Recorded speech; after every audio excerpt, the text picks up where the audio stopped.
Más que una historia clínica, la historia clínica de Eva Perón, un triste caso de síndrome VIP. ¿Qué es el síndrome VIP?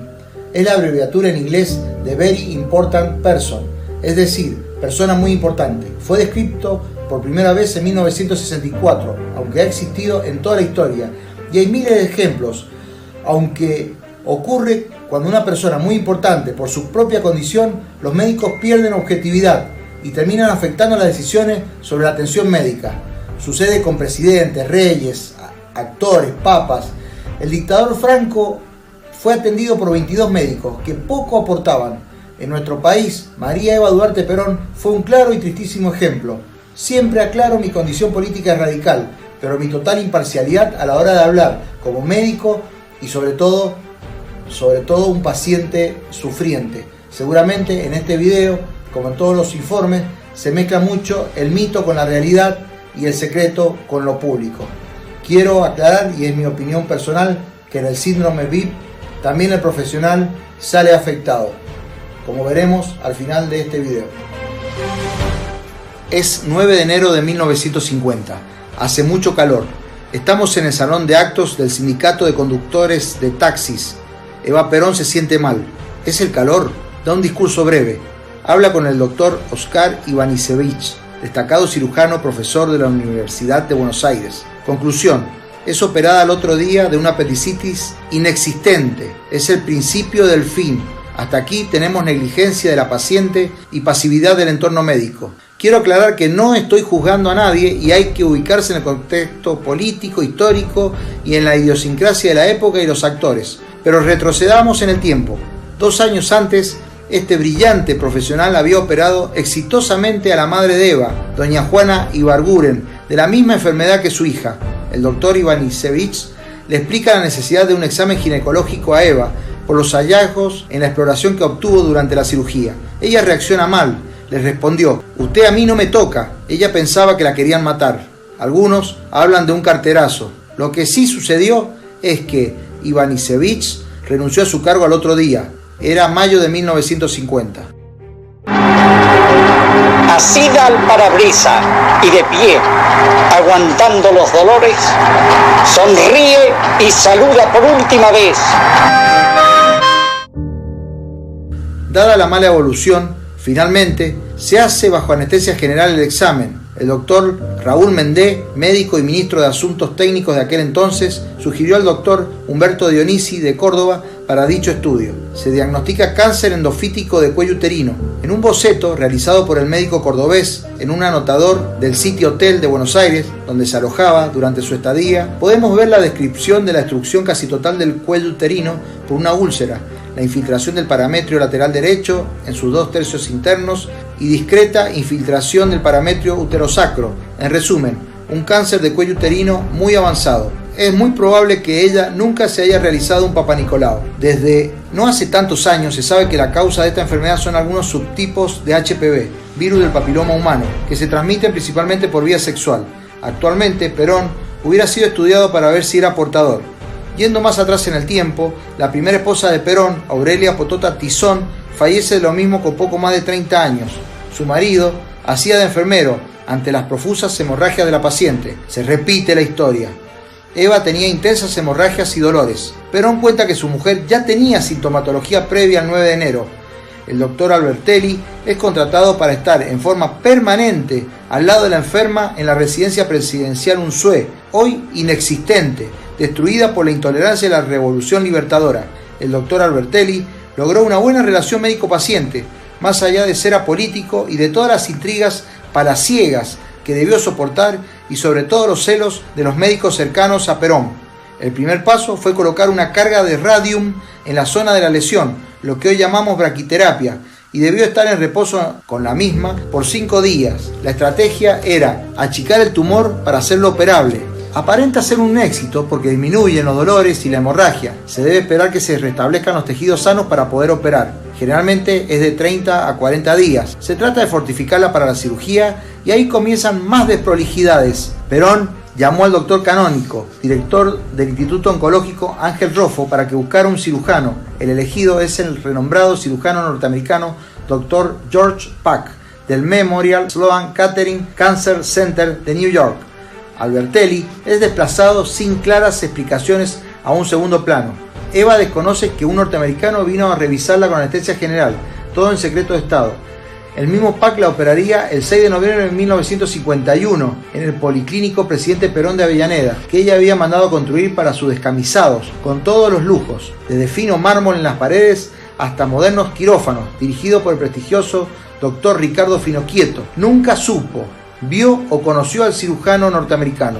Nunca se le habló de cáncer, sí de tumor o fibroma, y sobre todo úlcera. Pack estaba confinado en Olivos y se sentía incómodo con todas las intrigas. Por la tensión tuvo una enterocolitis pertinaz previa a la cirugía. Se mostraba molesto por el no contacto directo con la paciente. El equipo quirúrgico estaba conformado por Pack, Albertelli y el Dr. Mónaco. La CIA y el Departamento de Estado de los Estados Unidos conocían todos los movimientos. Argentina era vigilada por su potencial. La cirugía comenzó mal. Pack, en contra de todo lo previsto, se situó a la derecha de la enferma porque los ginecólogos diestros lo hacen a la izquierda para poder utilizar la mano hábil en dirección a la pelvis. Albertelli y Mónaco a la izquierda. Se le hizo una operación de Western May, un anexo histerectomía total. No pudo extirparse todo el tumor. Pack, en un acto de nobleza, no cobra los honorarios en respeto y admiración a los médicos argentinos. Su nombre no aparece en la cirugía.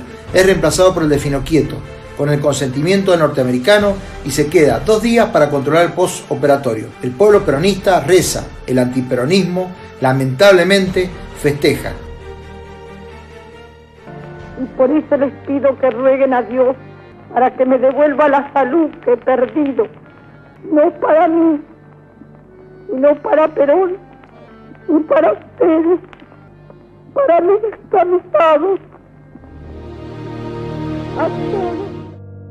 El estudio anatomopatológico confirma una metástasis en el hilio ovárico. La enfermedad está diseminada. El postoperatorio se complica. Aparece en la cicatriz una inflamación en su extremo derecho. Albertelli se queja. Se pregunta a sí mismo por qué no se opuso a Pack, quien cerró la herida con hilos muy gruesos y no reabsorbibles, los cuales trajo de Estados Unidos. Esta desprolijidad significó un absceso y obviamente los reproches de Evita a Albertelli, que ella no sabía que no era responsable. Improvisa un quirófano en la residencia y la opera. Se retira el hilo y mejora la herida. Se llama al joven doctor Joaquín Carrascosa para hacer radioterapia externa. Tratamiento de 30 a 45 días. El equipo estaba vendido, pero fue confiscado y llevado a la mansión. El 31 de diciembre termina el tratamiento y Albertelli, después de 100 días, termina su labor en el Palacio Unzué. No quiso cobrar honorarios. Albertelli nunca más volvió a ver a Eva ni a Perón. Se sintió dolido. Las mentiras seguían. Ricardo Finocchieto fue condecorado por orden de Eva por una cirugía que no hizo. La enfermedad avanza, se indica más radioterapia. Algunos autores mencionan quemaduras intensas, otros no. Aparece tos, disnea y fatiga. El doctor Tacchini comienza a atenderla. Se confirma metástasis pulmonares. El doctor Pack envía generosamente 20 ampollas de mostaza nitrogenada para aplicar endovenosa. Fue la primera argentina que recibió quimioterapia, que era experimental en ese momento. Julio de 1952. El final está cerca. Perón contrata a 2 médicos alemanes que le indican reposo absoluto a su esposa. Pesa 33 kilos. Renzi, el intendente de la residencia, le modifica la balanza para que no se dé cuenta.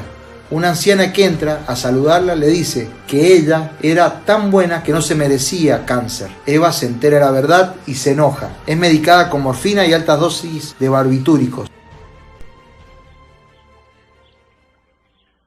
¿Qué tal, Simona? ¿Siempre tan fuerte? Vamos tirando. Las piernas son las que se niegan. ¿Es tu nieto? Por mi alma que se me queda ciego. Mírelo, señora. ¿No has visto al médico? Cobra muy caro para los pobres y vive tan lejos. Pero esto es muy... Antonio, dice que está enganchado el coche. En el portalón. Simona lo necesita. Dios se lo pague, señora. Hermana de los tristes, madre de los pobres. El cielo la bendiga. Para agregar más dramatismo a todo esto, el neurocirujano de origen argentino de la Universidad de Yale, Daniel Nijenson, y el mendocino Luis Sabastano afirmaron que a Eva, un par de semanas antes de morir, se le realizó una lobotomía prefrontal para disminuir el dolor. Sería un intento desesperado de Perón al ver tanto sufrimiento. Otros hablan de la intención de cambiar la personalidad de Evita, quien estaba beligerante, y hay documentada una compra de armas al príncipe Bernardo de Holanda en septiembre de 1951. Temían una guerra civil por milicias sindicales. La afirmación de la cirugía se basa en las radiografías de su esqueleto, de las cuales el perfil de cráneo estaba desaparecido, pero el doctor Mendocino en un viejo documental pudo verla, donde se constataban los dos orificios redondeados correspondientes a la trepanación, que con un leucótomo en apenas 15 minutos se seccionaban las fibras nerviosas relacionadas con la emoción del dolor. Una operación sencilla, ni siquiera había que cortar el pelo. El autor sería uno de los mejores neurocirujanos del mundo, James L. Poppen, quien tenía una relación cercana con Perón, de admiración y respeto mutuo. Poppen tenía como antecedente haber operado a John F. Kennedy y era el médico de la familia Kennedy. Otros historiadores niegan esta cirugía y aducen que los orificios corresponden al embalsamamiento por el prestigioso anatomista español Dr. Pedro Ara. El sábado 26 de julio de 1952 a las 20:25 fallece Eva Duarte Perón. Viles manos continuaron su martirio hasta después de su muerte.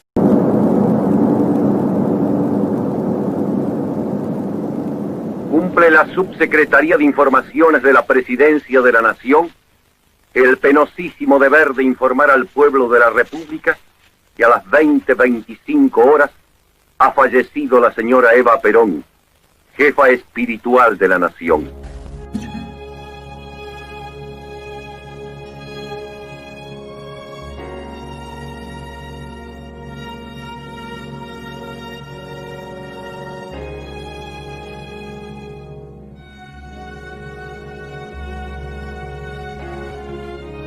Quiero cerrar con unas palabras de la doctora Estela Maris Amlia Espora del Hospital Argerich, que resume todo.